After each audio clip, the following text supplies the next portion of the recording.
வணக்கம். இன்று நம்ம திருநெல்வேலி மாவட்டம் பாபநாசம் ஊரில் பாபநாசநாதர் உலகம்மை தாயாரை தரிசனம் பண்ண போகிறோங்க. வாங்க போகலாம்.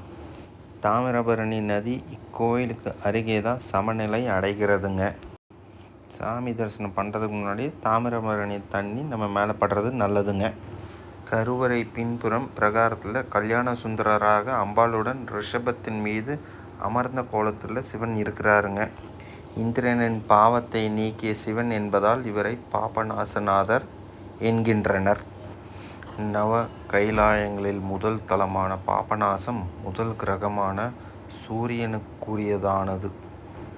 இத்தலத்து லிங்கத்துக்கு முகிலா லிங்கம் என்று பெயர் உண்டு. பிரகாரத்தில் முகிலா மரத்தின் கீழ் பாபநாசர் இருக்கிறார். ரிக், யஜுர், சாமம் ஆகிய 3 வேதங்களும் முகிலா மரமாக மாறி இறைவனுக்கு நிழல் தந்தும், அதர்வண வேதம் ஆகாயமாய் இருந்தும் இவரை வழிபட்டது. வணக்கம்.